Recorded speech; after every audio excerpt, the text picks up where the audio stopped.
Welcome to I Said What I Said, a sports podcast giving you opinions not heard anywhere else. I'm your host, Brad Wakai, alongside my co-host, Tyson Gentry. Tyson, oh boy, we got to recap week 13 in the NFL. That's what we got to do. But unfortunately, it's not going to be a fun recap for us as our team, the Philadelphia Eagles, got absolutely bludgeoned by the 49ers. That wasn't even close. It wasn't even close. And the worst part, sitting there as an Eagles fan, and we'll talk about everybody else's teams. There wasn't a lot of stuff going on, people. So we're coping today. It felt like inevitable, but that first quarter, put it off far enough in my brain where I was like, well, they're going to find a way to win this game again. And then when it happened, we were texting at halftime, and we were just like, oh, this thing is cooked. As soon as San Francisco went down and scored a touchdown to go up 7-6, it was just like, okay, well, this is going to be a long day. And then it got longer and longer the less they tackled. Yeah, and so we'll get into that. That's coming up as our first segment. Well, we're still going to touch on the Bengals, Jags. Trevor Lawrence, high ankle sprain. What does that mean for the division? What does that mean for them overall? But Bengals, Jake Browning looked good. Do they have an opportunity here? And how about the Packers beating the Chiefs? I think shocked a lot of people. I think there wasn't a single person on the NBC crew that picked the Packers to win. Well, that's why. Right, of course. And they're looking good with Jordan Love. And then we're going to finish with a Gone Streaking episode. No, Tyson's not getting naked, unfortunately, for all you people watching on YouTube. That's next week, yes. That's on our OnlyFans. It's ISWIS_pod. It's $25. Go subscribe over there.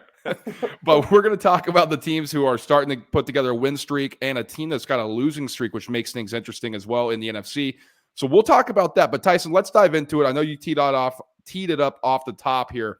But, the Niners just stopped the Eagles. And you said, man, it was ugly. Niners won 42-19 in Philadelphia. Let's do a deep dive.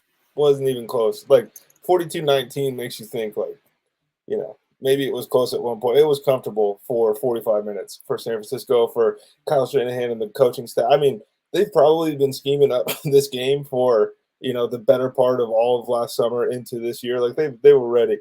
The Eagles were not. They were always going to be in trouble over the middle of the field. We touched on it a little bit last week. We didn't go super, super in-depth, but Nicholas Morrow, I think he gave up 175 yards in coverage at the linebacker spot. Brock Purdy threw for 351. He threw for 351. He didn't throw a ball over 15 yards in the air.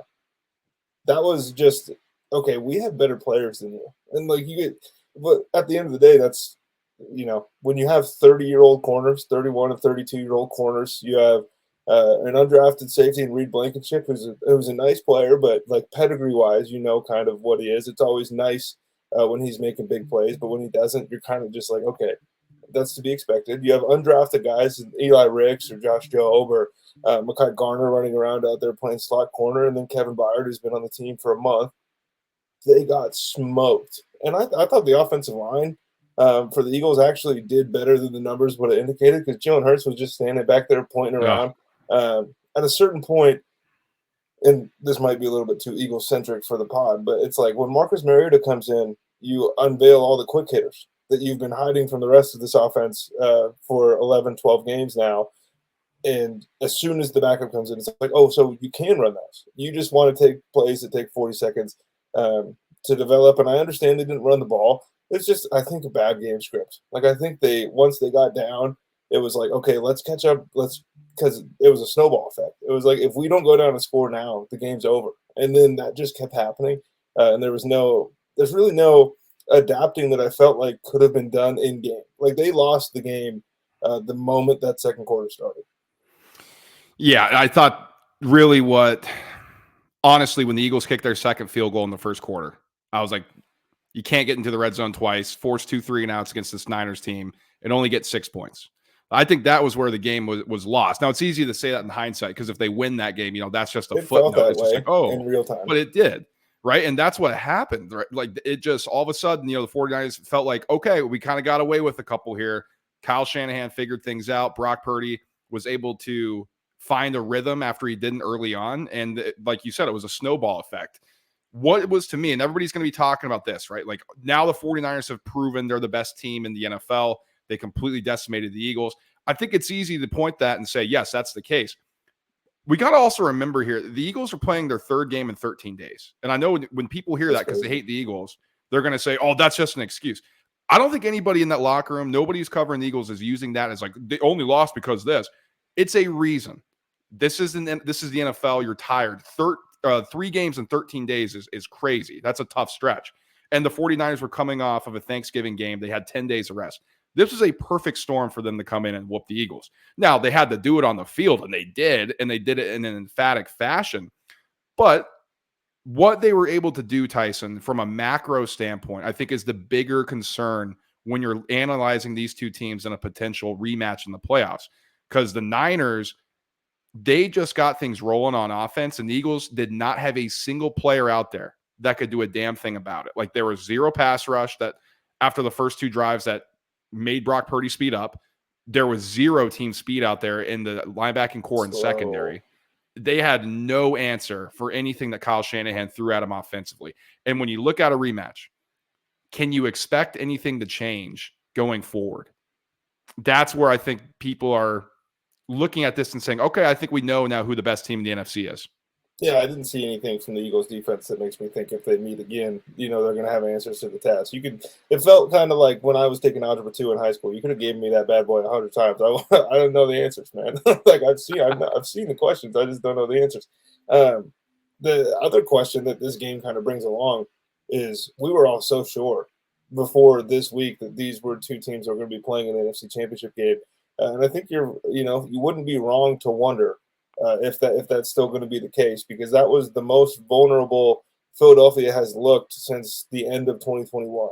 Like it's been 18 months since like Philadelphia had the taste slapped out of their mouth. At least with Jalen Hurts under center, they lost some games with Gardner Minshew. Again, like the Saints game was close and the Cowboys game was close with Gardner, but this was the first time we've seen like, okay, they just got messed up. Like the 49ers put foot direct, like they did whatever they wanted, and it had to be vindicated. I'm sure. I'm sure it felt really good, and if I were them, I might have tried to score 50 just for last season. But dude, I had not seen enough from the Lions to make me really think, okay, they could beat the Cowboys, the Eagles, or the 49ers in a playoff game. We're going to find that out when they play Dallas closer to playoff time and they're fighting for seeding. But I still think those are the 3 best teams in the conference. I still think the Eagles and the Niners are probably 1 and 2. The only way that's going to change for me is if Philly gets dunked on by Dallas this weekend. I don't anticipate that to happen, but it's hard to get up off the mat, man. Like they're really good. And they've won a bunch of games, and they win close and they win ugly, but we haven't seen them get knocked out in 2 years. So let's see what Nick Sirianni's like on one of these games. Yeah, and they signed Shaq Leonard to help with the linebacking He'll help spot. with team speed. His back doesn't work, and his feet don't work, but he might be faster than Nicholas Morrow. Right, and we all know what type of player he was in his heyday, and then a few back surgeries removed. What can he bring? Well, at least maybe he can tackle, because the Eagles could not tackle anybody in the 49ers. So that's getting a little into the weeds there. But I was going to ask you, Tyson. I mean, we talked about this off air. So the Eagles are still the 1 seed. Like people are acting like the Eagles are dead. Like they're burying them. Like they're going to miss the playoffs. People are like, lucky team, they suck. They still won 10 games in the NFL, and they're the number 1 seed in the NFC. This was an embarrassing game. It happens. This is a National Football League where you can get embarrassed if you don't come to play. We talked about this off air. You still think the Eagles are going to win the division. Let's go through that right now. We'll talk about the 49ers angle as well and that picture before we move on here. Well, really quickly on Shaq Leonard coming to town, coming to Philadelphia. This season, he's allowed less passing yards than Nicholas Morrow allowed on Sunday against the San Francisco 49ers, which you might be sitting at home saying he's washed and all that stuff. That's what we're trying to tell you about how bad this linebacker group is. The reason I think the Eagles are still going to make the playoffs, Brad, even if they lose, win the division. Win the division. Yeah. The reason that I think that even if they lose to Dallas this week is the Eagles are ending with the Seahawks team who looks to be spiraling. We'll get into that. They might be, better than the record indicates, which is weird because for a long time it was the opposite. Right. But then they go New York Giants, Arizona Cardinals, New York Giants. And on the flip side, Dallas is going to play Buffalo. Dallas is going to play Detroit. Dallas has another tougher game. In that stretch, they have Miami sandwiched between the two of those, who will be fighting for the 1 seed. I think that all the talk about the gauntlet for the Eagles, which they're in the middle of right now. I mean, everybody, if you've been online, you've heard about the schedule and blah, blah, blah. And before the stretch, it was like I said on the pod, if they go 4-2, I'm going to be really encouraged about where this team's at. Well, they're sitting here at 3-1. They have 2 games left. They have the Cowboys and they have the Seahawks. They're in great position to go 4-2. Obviously, it's fantastic to win your conference and get that bye week, but the ultimate goal is to win the division. And you're not sweating for that wild card spot here. And I think Philly's in a really good position to do that just based on strength of opponent for the last 4 weeks. And if they do that, they likely will be the 1 seed. If they beat Dallas, win out, they're going to be, because they're going to have less losses than the 49ers. Now, in retrospect, I think the Eagles, in a rematch, they need to have it in Philly, because I think if it goes to San Francisco, that's not going to end well for them. It's smoked. Here's how the Niners close. They are home against the Seahawks on Sunday. Seahawks coming off of that Thursday night game, so they have a little time to prepare. They got to go to the Cardinals. Christmas Day, they host the Ravens, which is interesting. Then they got to go cross country on a short week to the Commanders. Now, that's not really anything that's going to scare you. And then you end with the Rams, who are starting to play much better. Again, we'll get into that. Now, the 49ers, as they look right now, they should win every single one of these games. I think the Ravens one is going to be tricky. But there's a potential, and we've seen it in the past with the Niners. They don't always take care of business when they should. We've seen that under Kyle Shanahan, and we've seen that in the past with the 49ers. So I think, yes, this is a great, great win for them. Tyson, we have 5 games left. People need to hold their horses. That wasn't the NFC Championship. That wasn't the Super Bowl. We got a lot of time left. We have over a month. It's crazy what the reactions are. Thinking about that last night when Trevor Lawrence got hurt, it was like, holy smokes, there's 5 more opportunities for all these fantastic players, to get through clean. Because every year, right before the playoffs, Philly was actually kind of on the other side. Like Jalen Hurts got hurt going into the playoffs last year. Nobody knew if he was going to be okay. Those things happen, and we're not cheering for that. If it was up to us, they'd be healthy all the way going through. But there's 5 NFL games left. That's 100 injuries, brother. You better hope that you get out okay. And we know the Niners don't necessarily have the history of going into anything healthy, so we'll keep an eye on that. But ultimately, a tough pill to swallow for Tyson and myself as our Eagles got smoked by the 49ers. We got served a little bit of humble pie, and that's what happens in the National Football League. But Tyson, you mentioned Trevor Lawrence goes out with an injury, but that wasn't the story. The story was that the Bengals came in as 10-point dogs to Jacksonville and shocked them in overtime on Monday Night Football, winning 34-31, and I think was one of the most entertaining games of the year. I thought it was fun. You'll get these shootouts, and you're like, God, this game sucked. I think that was fun. It was great. It was fantastic. The one or the biggest downside, I think, to us doing our NFL picks on Thursday is sometimes when you just start getting feelings about how games are going to go, we don't have the opportunity to hop back on here. I don't know why, Brad, but it always to me felt like, okay, Jacksonville's going to screw this up somehow. I didn't know they were going to lose the game, right. But it was like they're not going to come out here and blow somebody out because they don't do that. In the history of this organization, they've hardly done that. Trevor Lawrence was awesome before he got hurt. That's the real bummer here. Evan Ingram, fantastic game. There was really good flash moments from that defense, and then there was, okay, so he's only throwing it to Jamar Chase.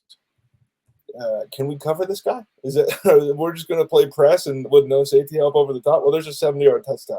It doesn't matter who's throwing the ball. He's still maybe the best receiver in the league. Joe Mixon sighting was fantastic to see. But the reality of the situation for me is some teams are winners and some teams just haven't figured out how to be a winner yet.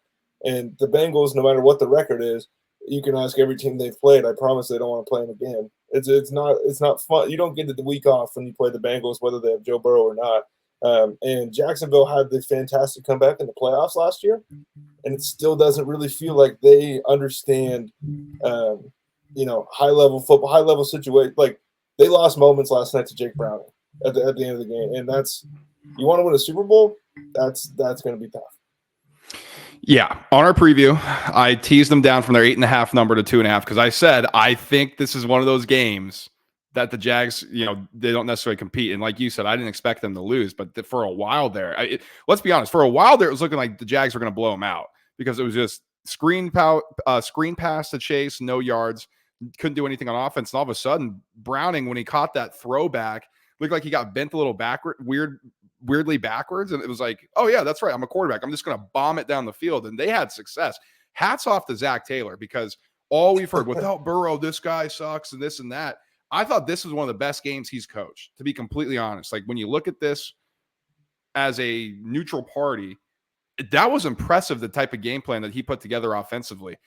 Trevor Lawrence not only gets hurt with the high ankle sprain, Christian Kirk is getting surgery on his core muscle injury that he suffered on their first offensive play. Generally, that's an 8-week window. Tyson, he would not be back unless they make the Super Bowl.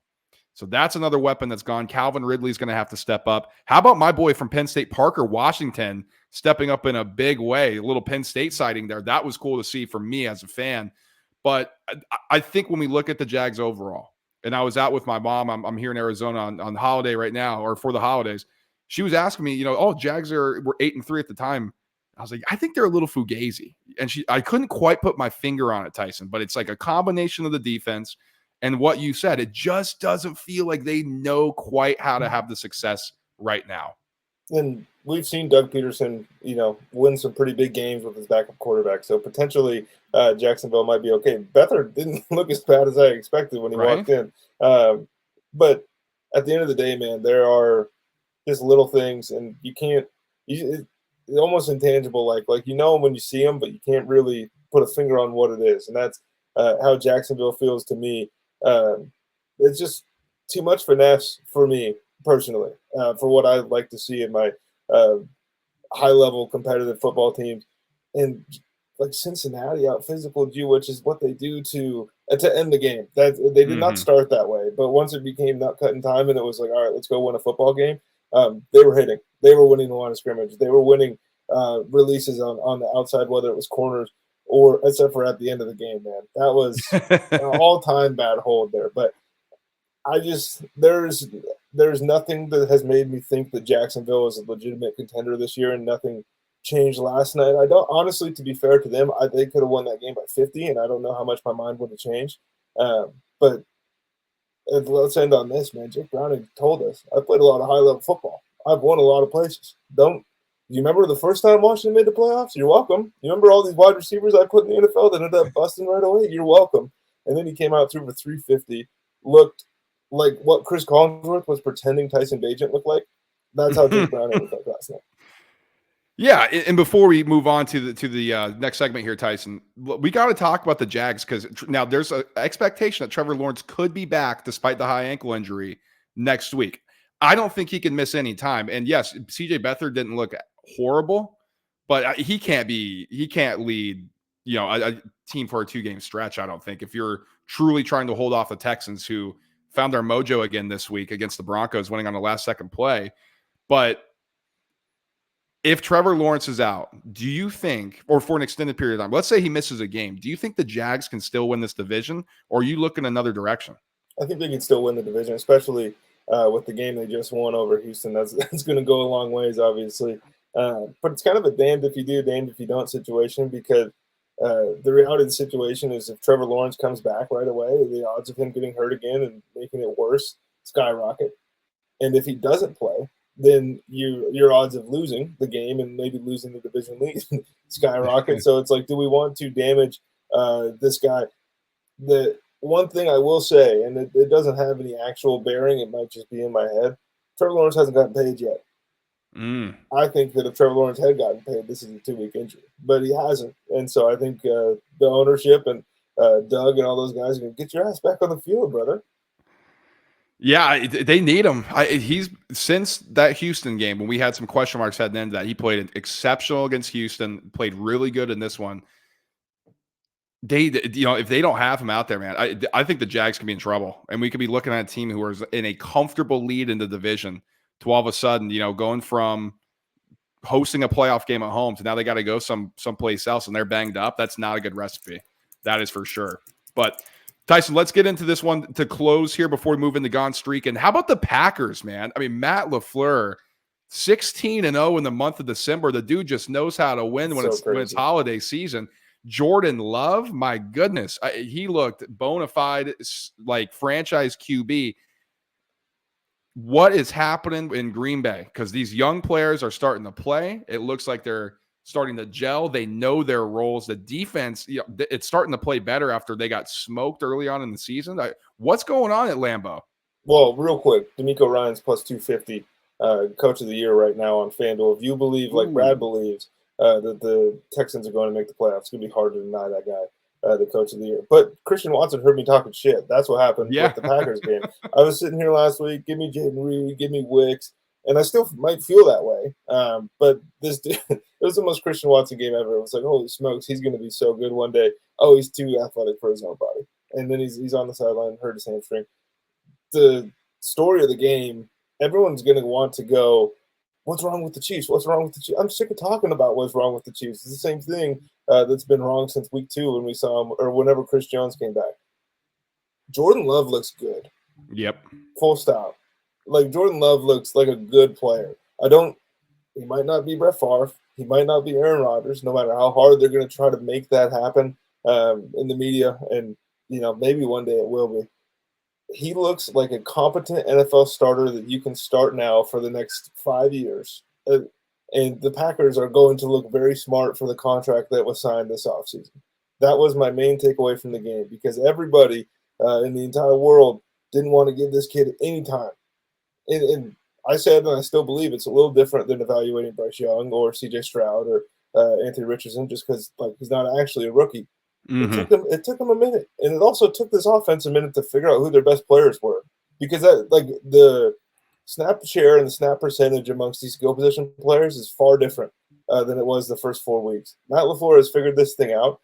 The Packers are not only going to make the playoffs, Brad, but I don't think that people are going to really want to see them. Man, they're doing this with our boy A.J. Dillon rushing the football without Aaron Jones. He looks good, though. He does. 18 carries, 73 yards, 4.5 or 4.1 yards per carry, right where he's at, right? Like, that's A.J. Dillon, but he's going to make you feel him.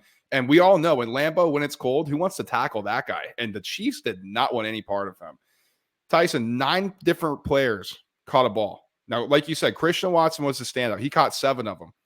Dobbs caught 4. Jaden Reed caught 4. But then you got Dontavian Wicks, who's starting to step up. How about Tucker Kraft, one of the 2 tight ends they drafted? He catches 3 balls. He was effective.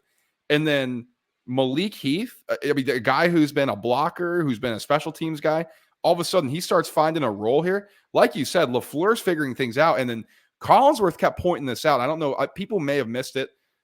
What they do on the offensive line is so interesting to me. Like, they rotate their left and right tackles at times. Like, they'll move their left tackle into their left guard spot, move the left guard to bring somebody off a bench to play left tackle. Like, it's just a different look for what they want to do. Like, if you want to pull, they'll give you a different look. Like, it's super interesting.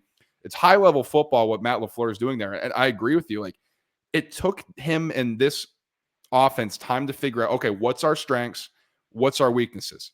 Jordan Love dropping back about 10 yards on a 9-step drop, allowing his offensive line to at least give him some time so we can read it. Let these guys, these young guys, get some separation down the field. You don't have to beat somebody off the line immediately, but at some point, it's hard for defenders to cover for about 5 seconds, and they're finding open gaps, man. And Love is hitting them. This is impressive. I can't believe I'm saying this. I'm rooting for the Packers. Like, this is a fun offense. This is a fun story. I think the Jordan Love and these young receivers is just awesome. 25 and a half years old is the average age of this NBA team, dude. It's crazy. It's like they're the baby Packers. That's like, and they're taking it one step farther with the NBA thing. They got positional advantages going on the offensive line. That's something you just never ever see. Dude, they were getting creative last night in ways that even in the comeback, like early in the season when they came back against the Saints in that second half, it was kind of like, okay, well, if that's going to be, the best outcome for this offense this season, they're going to be fine. But it was boring. Like the concepts and the schemes and stuff, it wasn't boring because it worked. It was boring because I've seen Matt LaFleur run this kind of stuff before. I thought we were going to get something new. And now it's Jaden Reed playing the Debo role. Christian Watson being used in running routes that we haven't really even seen him run to this point in his career. It wasn't all goes last night, basically, is what I'm trying to say. They're figuring out how to play, and it might not be this year. It might not be next year, but there will be a time if all these guys continue to grow that we're going to look back and go, oh, maybe, the Packers knew what they were doing drafting all these guys. What a novel idea that the guys who actually are in the building and analyzing football know more than the media, who just but they could constantly get things wrong. So let's talk about the Chiefs a little bit here, Tyson. I know we're sick of them, but I think it's worth mentioning because Jordan Love outplays Patrick Mahomes. Higher QBR, higher passer rating, more yards, higher completion percentage, and more touchdowns. So I know people love Mahomes, and we're going to get blocked and canceled for saying that somebody outplayed him, but that's the reality. And that's the situation that was. Tyson, I don't understand this. So Travis Kelce catches 4 balls. He caught his 4th on the first drive of the second half. What is what's going on there? Like, seriously. So Rashee Rice, 8 balls for 64. That's positive. But if you're not going to get Travis Kelce involved, like, that's supposed to be your joker. That's supposed to be your ace in your sleeve, man. Like, you're supposed to be able to pull that at any time and trump card everybody. He's disappeared except for a couple pop plays.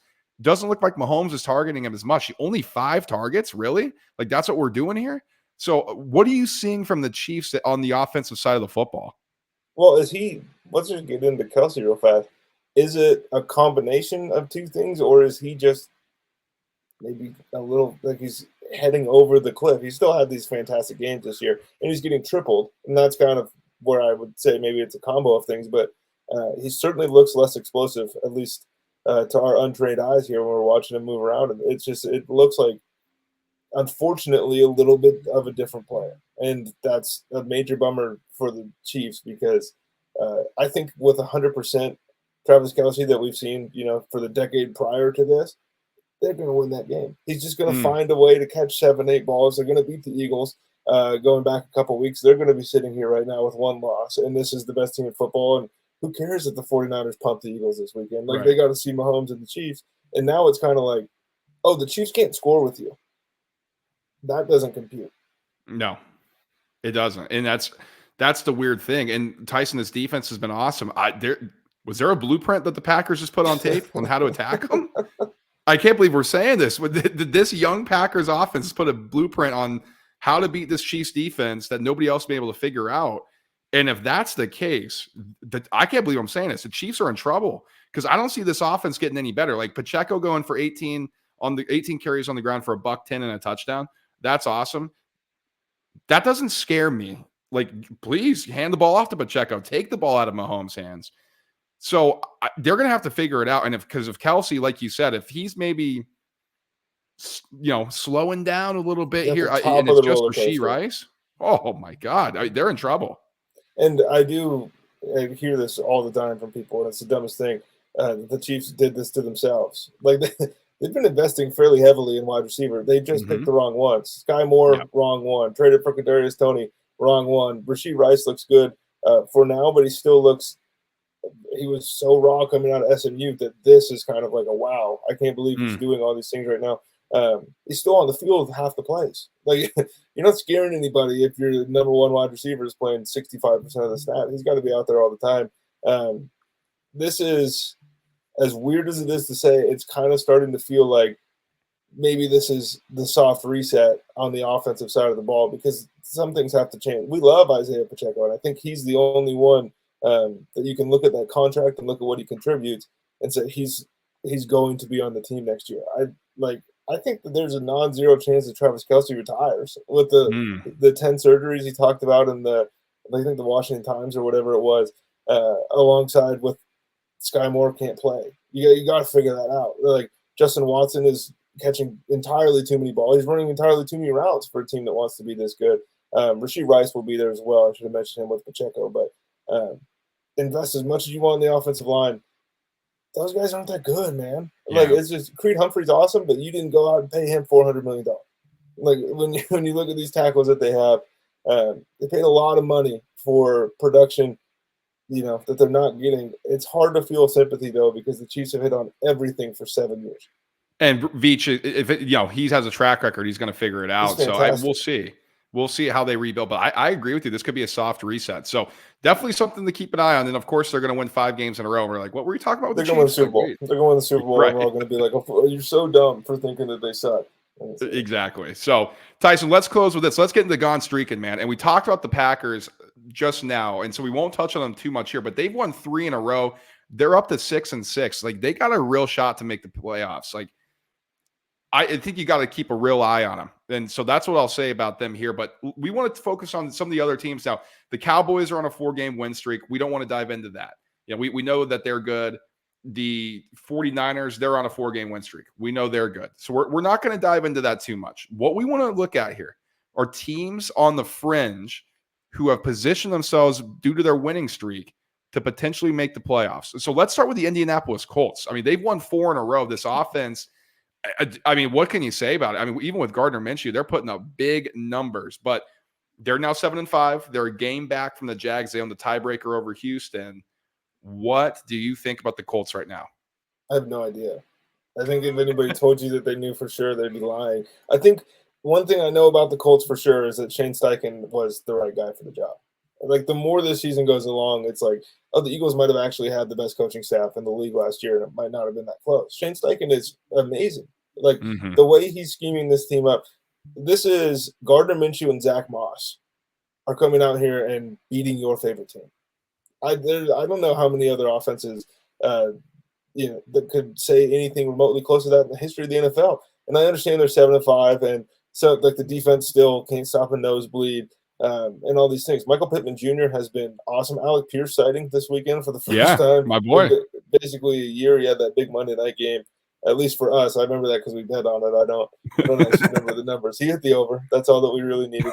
Kyle and Granson had a good game this week as well. They've invested so much at tight end and kind of taken some flyer guys over the last couple of years. I still don't think that this team, like, if this team makes the playoffs, I think that's when if they were to win a game there, it would be like, holy smokes. But right now, it's kind of like, it just feels like they're catching people, and more so than they're going out there and winning games. I go ask 10 of your NFL friends if they think the Colts are good, and you're going to get 8 no's. Yeah, because here's the reality. They've scored 300 points. Like, the offense is prolific. They've given up 296. They only have a 4-point differential. And normally that suggests you're an average football team. And I think 7-5, winning 4 in a row. Okay, they went from 3-5 to 7-5, and I think they're building something here. The numbers, at least on the basic level of point differential, they're winning some close games. They're getting lucky. They shouldn't have won against the Titans last week. Like, if you watch that game, like, really, that's how that ended. So they pulled a rabbit out of their hat there. But ultimately, you got to win games in this league. Like, you're not going to take that away from anybody. But I'm with you. I don't know what to make of them. The offense is awesome. I know that. I know their defense is pretty stinky. And so it's hard for me to make a statement here and say, yes, they can compete for the AFC South, because I think the Texans are a better team. Jags definitely are a better team.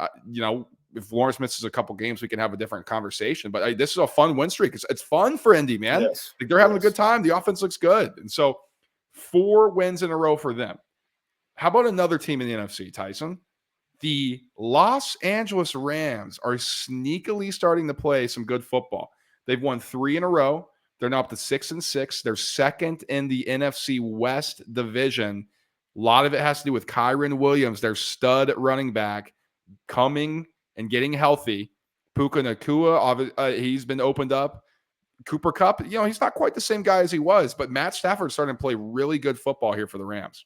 Stafford is. He's playing much better. Sean McVay heard everybody out there saying that he couldn't coach because he's done a heck of a job. They've also been, again, catching some people here at some pretty good times. Like last week, I don't think if you asked Sean McVay before 2020, you would have thought he was ever going to play Joe Flacco. And here we are in 2023. So that's a win for the Rams.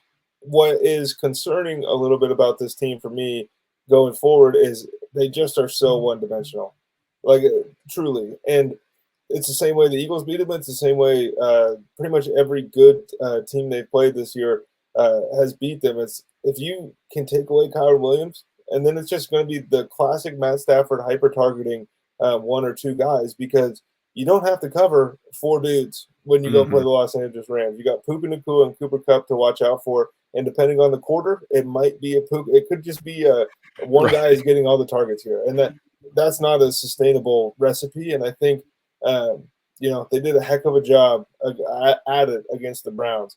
But Kyron Williams was running wild. And it's the way that Sean McVay offenses have always worked. It's kind of like how we all like remember Pittsburgh's offense as always being bad, but like for 5 years there, they were the most prolific offense in the NFL, and we just kind of erase that from our brain.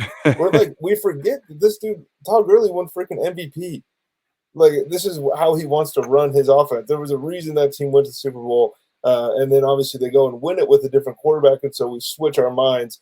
This has always been a passing. He wants to run the football. When they run the football, they win games. When they don't, they lose. It's pretty simple. Yeah, it's a Shanahan type of scheme, right? You know, the zone blocking, zone running scheme. And so he wants to run the football. That's where he comes from. Play action passing, things like that. Not to get too in the weeds there, but I'm with you. It's hard for me to look at the Rams. Positive 15-point differential. So similar to what we discussed with the Colts. It's a young defense. You know, they're 3-3 at home, 3-3 away. Just suggests super average. And they're one. I mean, Nakua hurt his shoulder. Cooper Kupp, I mean, he's one thing away. Stafford, you know, if the offensive line is still bad, they've gotten away with it recently because of the running game. But if that goes away, what does that turn into? I think that's a scary, scary proposition for the Rams. And it could just be one of those times. Oh, we figured some things out. Awesome. We got our running back.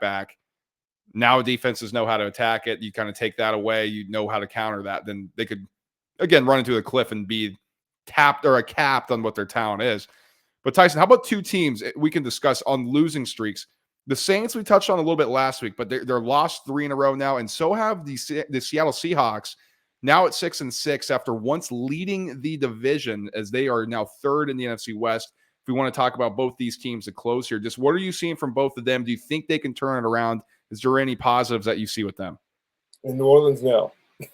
But in Seattle, I think that there's a chance. Like, this offense scored 35 points. You know, they lose the game because Dak Prescott went nuclear. And the Cowboys, you know, played really well. There was it's hard to judge the game as a whole, like knowing that there was 55 penalties thrown. There was like no rhythm. It was kind of just one-off plays the whole time. DK Metcalf was awesome. Tyler Lockett was awesome.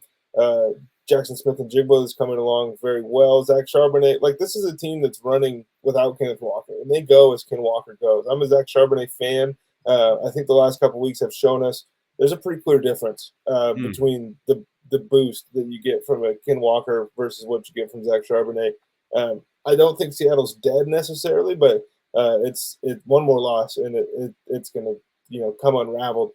New Orleans sucks. So where do you want to take that? I mean, what did you think was going to happen? Like, you paid all this money for Derek Carr for what? Well, Tyson, it's Derek Carr and Dennis Allen. The fact that we're shocked at this, or well, what was we're not. Best case, like, in Mickey Loomis's head, was they were going to win 11 games. Like, probably 10, if we're being fair. I think with that salary cap, my point is, he couldn't have thought we're going to win the Super Bowl. No way.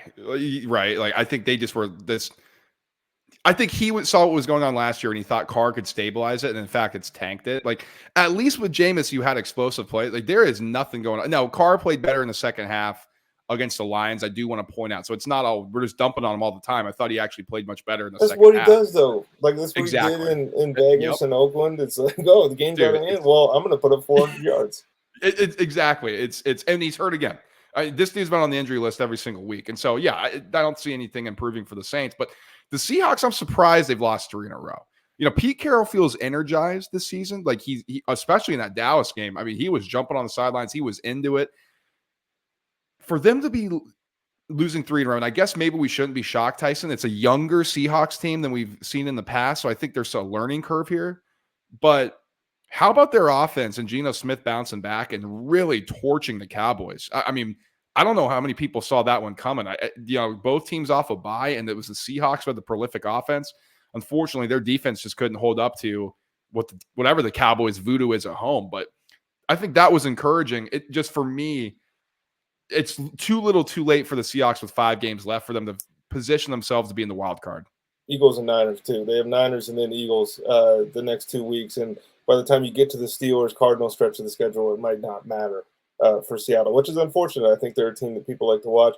I do think that the Jordan Brooks injury had way more to do with that game than people were kind of – like, that dude is a monster. He's one of the better linebackers in the entire NFL. And when they lost him, you could just kind of start to see Mike McCarthy was like, okay, so we are going to be able to run the football. And we are going to be able to throw to this spot and that spot.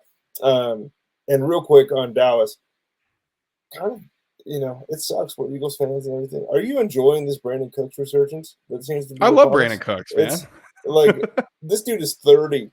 It feels like if Julio Jones had 2 back-to-back good games. I was mind blown on Thursday. I was like thinking to myself, man, Brandon Cooks he's been in the news everywhere he's been since he's been in the league for good reasons most of the time. And I just like in a world where Keenan Allen and Mike Evans and these guys are running around, Brandon Cooks feels like the oldest.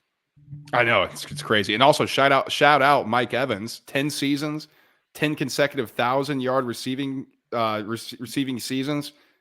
Probably a Hall of Famer. It's honestly been a privilege to be able to watch him, man. Just him go to work every single day. He shows up. He's a great receiver, man. I would love for him to be an Eagle one day, just to get one last Eagle fandom in here.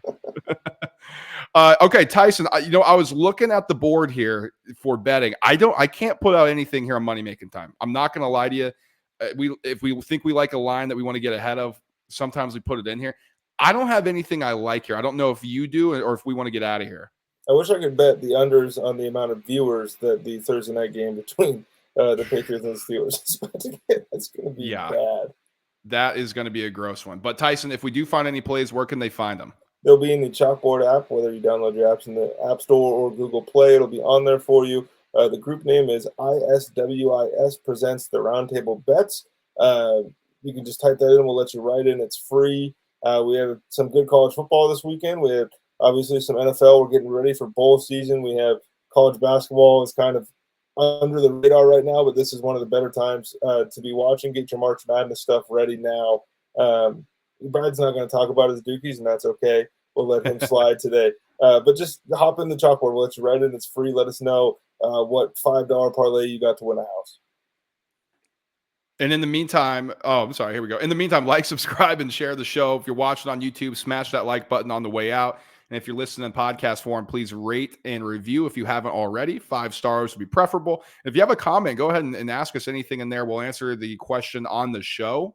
And share the show as well. Send it to one of your friends, send it to somebody you hate. It doesn't matter. We just appreciate you guys getting our name out there, sharing it with everybody so that we can continue to climb the charts here in the algorithm and with everybody else out there and share our perspectives.